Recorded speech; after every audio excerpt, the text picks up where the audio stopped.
Welcome to Front Range Facts. This is Anthony Meisner. And this is Jim Marion. We're going to bring you our Colorado market update for the month of July. Yeah, let's get into the details here. We wanted to show you a couple slides from Showing Time right now. And, Showing Time is the company that organizes and handles most of the logistics for showings. So they are able to really track the showing activity. And since showing activity is usually a precursor of sales by about, 90 days or so, you get some pretty good insights into where the market's headed. So what are we seeing right here, Anthony?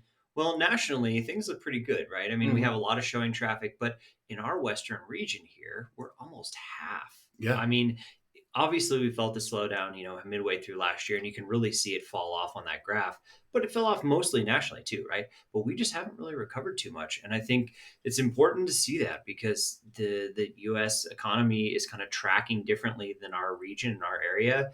And that's where they're making all the decisions, right? Is they're making them nationally. So just understanding the difference and just how much, more resilient maybe this area might be. A lot more people sitting still. Yeah, and the price, is higher in the West overall. So I Of think course, the right? interest rates being so high is definitely muting everybody's demand a little bit. So I think that's some of the market factors at play here. And then transitioning over to this next slide that Showing Time's got, Anthony. This is that what was originally the kind of their COVID activity tracker, Yep. where you start every year with January 1st, and then you compare it with like the activity looking back the past year to how much of a difference in change has occurred. Well, I mean, you can really see that, when things started to fall off a year ago, right, you could see dramatic reductions in showing activity. Mm-hmm. I think the key is that, this year versus what is that last year or 2 years ago, we're pretty on track with 2021 for Yeah, consistency 2021. and Yeah, seasonality, yeah. but we've had pretty stable showing traffic from basically June 1st all the way through now, and it generally seasonally trends down a little bit more. So I think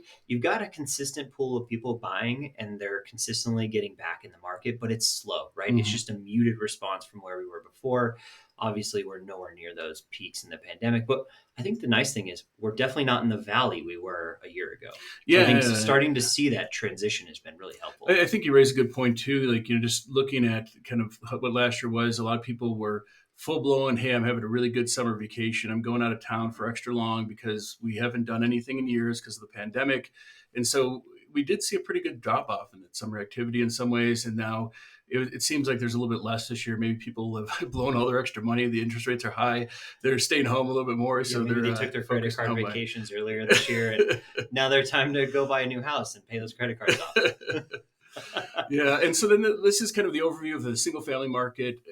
Where are we with stats? Well, new listings are down almost 24%, and the pendings under contract 5.5% down, and our solds, of course, because those other activities lead to that, are down almost 21%.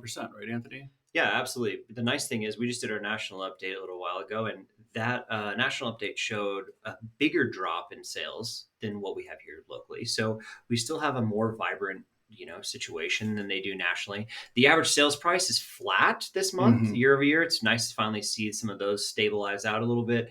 I think you're going to see a healthy last couple of quarters this year, and that's going to really put us in a good position. The only other thing I wanted to point out here is our month supply of inventory at the very bottom there.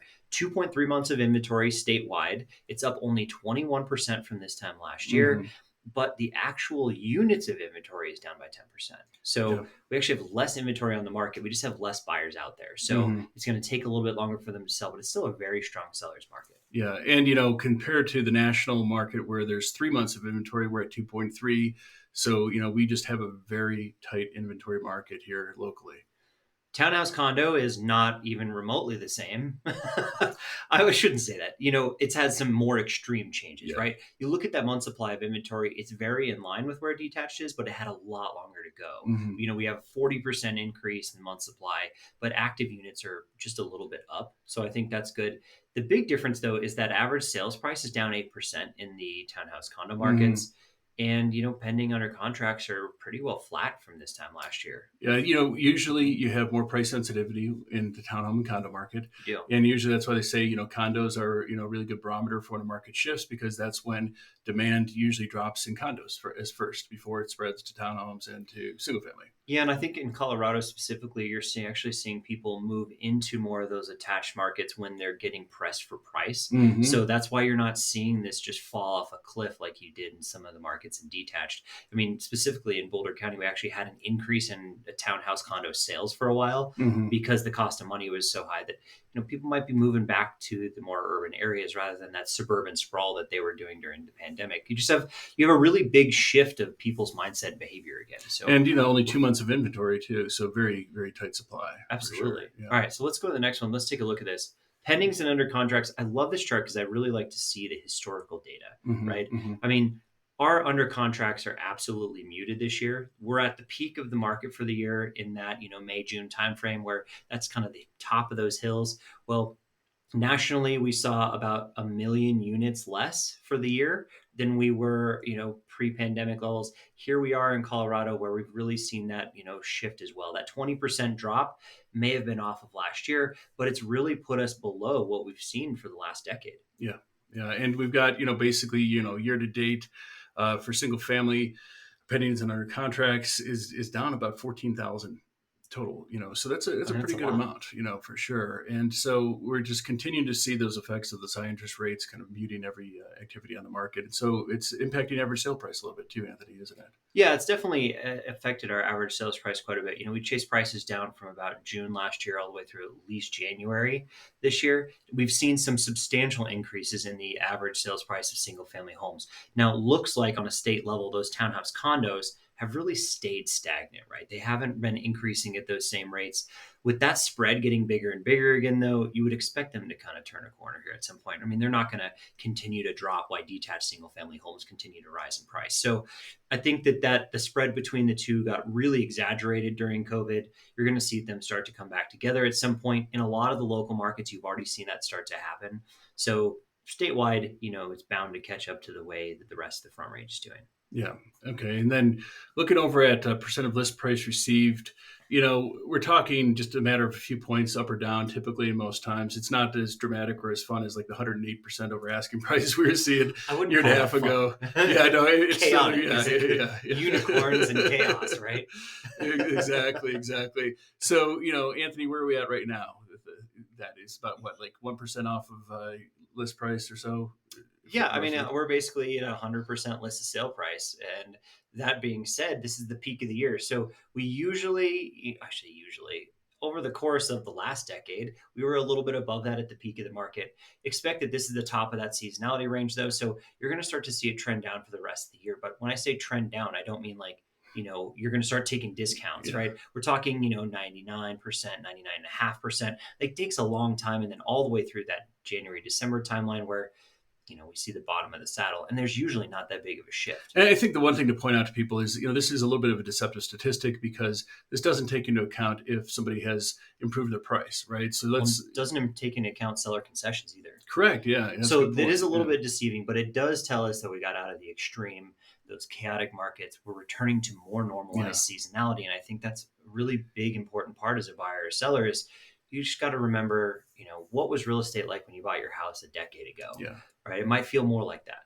Yeah, I think like if you did factor in concessions, if you did factor in that people maybe dropped their price before they got to then the price that they got a strike on it, it probably adds another percent down, on as far as the percent of list price Oh, for received. sure. And so then days on market until sale, it's growing. But, again, like as you just saw with the condo townhome market, when you saw the single family market, we're so low with days on market anyways that, seeing these kind of jumps is really essentially irrelevant in a lot of ways. When you see it go from 23 to 37, right? Not that big of a deal. Or, we're trending down. This is the bottom of the year. So this is the fastest part of the market Yeah. in that January or June timeframe, right? And then it trends all the way back up till January, like we saw last year. Mhm. So the big difference is you look at the history, right?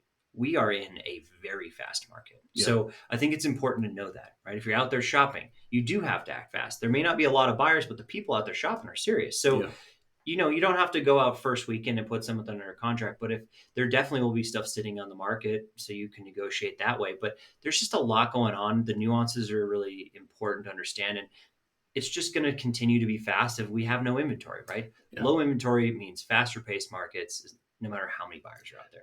And historically, a balanced market is about 180 days until sale. Right. So, and we were like that back in like 2010 was the last time we were. And so here you're seeing something that's still extremely favorable for sellers. That's why they are able to maintain kind of that higher price that they achieved through the growth of the pandemic or the post-pandemic unicorn years. But Exactly. that's what that resiliency essentially is showing, because it still is moving at a pretty good clip. All right, so inventory of active listings, we have seen it rise a little bit. Seasonally, it's rising much slower than it did a year ago, even much slower than it has for a while. But we are going to see more inventory come on the market. It's just not as well normal as it would have been in years past. So that's because we have this huge reduction in sellers coming to market, right? 20% drop in Yeah. new listings every month, even though we have a reduced amount of buyers out there.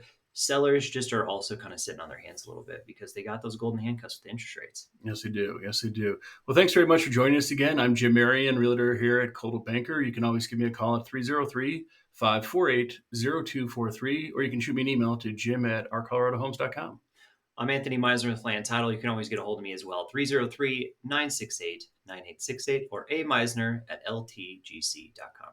Have a good one, and keep an eye out for our local market update next. Then, thank you.